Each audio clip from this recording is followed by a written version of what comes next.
Chicago, 1920s, a city drowning in bootleg, whiskey, illegal gambling, and blood. The world remembers Al Capone, the so-called king of Chicago. But hidden in the shadows of history was another syndicate, the Saltis McErlane gang. Led by Joseph Polak Joe Saltis and his ruthless Lieutenant Frank McErlane, this gang rose from street thugs to drug traffickers, controlling swaths of Chicago's South Side. They weren't just bootleggers.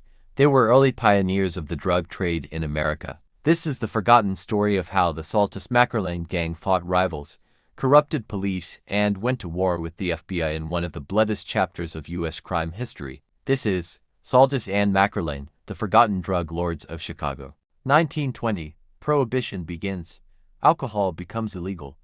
But in Chicago, crime becomes the law of the land. Saltis, an immigrant saloon owner, and McErlane, a violent Irish gunman, join forces. At first, they smuggle whiskey across the city.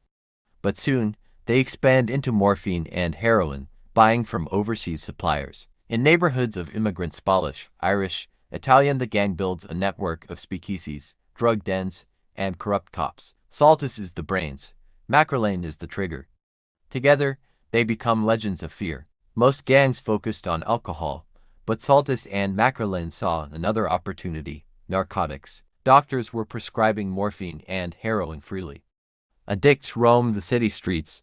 The demand was endless. By bribing dock workers, the gang smuggled morphine from Europe through East Coast ports and shipped it to Chicago. This made them one of the first gangs in U.S. history to run a modern drug trafficking network. It also put them on the radar of the Bureau of Investigation, what would later become the FBI. Chicago was already a battlefield. The Saltis McErlane gang clashed with the Chicago outfit and the Sheldon gang, leaving bodies in the streets. Frank McErlane became infamous for introducing the Tommy gun to Chicago gangland, a weapon that turned every drive-by into a massacre. In one attack, McErlane opened fire on rivals at a beer truck, spraying over 500 rounds. The city was in terror. Newspapers called him the most dangerous man in Chicago. The gang bought protection everywhere: police captains, judges, even aldermen. Money flowed. Politicians looked the other way. Chicago newspapers whispered about untouchables, not the FBI heroes, but gangsters shielded by corruption. Every time police raided a warehouse, the Saltis McErlane gang was tipped off. It was clear, to fight the gang, the Bureau would need to fight corruption itself. By the late 1920s, the Saltis McErlane network stretched beyond Chicago. They moved morphine and heroin through Detroit, Cleveland, even New York. Their trucks carried beer by day, narcotics by night. For the FBI, this was no longer a local gang. It was a national drug cartel before the term even existed.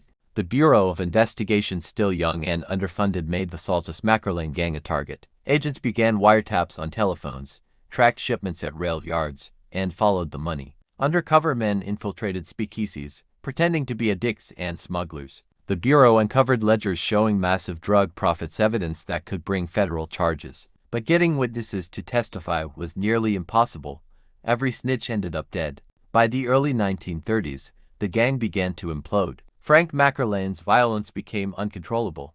He killed friends as often as enemies. Saltis tried to broker peace with rival gangs, but McErlane sabotaged him with more bloodshed. In one drunken rage, McErlane fired at his own wife, killing her dogs instead. Newspapers called him insane. Soon, even allies wanted him gone. Joseph Saltis, tired of war, retired to a farm in Wisconsin. He lived quietly, away from Chicago, while the FBI dismantled what was left of his empire. McErlane, meanwhile, met up bloody and shot and left to die on the side of a road in 1932. The Saltis McErlane gang was finished. But the drug trade they helped pioneer lived on. Historians often overlook Saltis and McErlane, overshadowed by Al Capone, but their importance is undeniable. They were among the first to use organized narcotics trafficking as a business model in America. Their mix of drugs, violence, and corruption set the stage for every cartel that followed, from the mafia to the Mexican cartels of today. Today, the name Saltis McErlane is nearly forgotten. But in the streets of Chicago, echoes remain. Every overdose, every gang war, every cartel shipment across the border can trace roots back to Prohibition-era pioneers like them. The FBI won that battle, but the war on drugs never ended.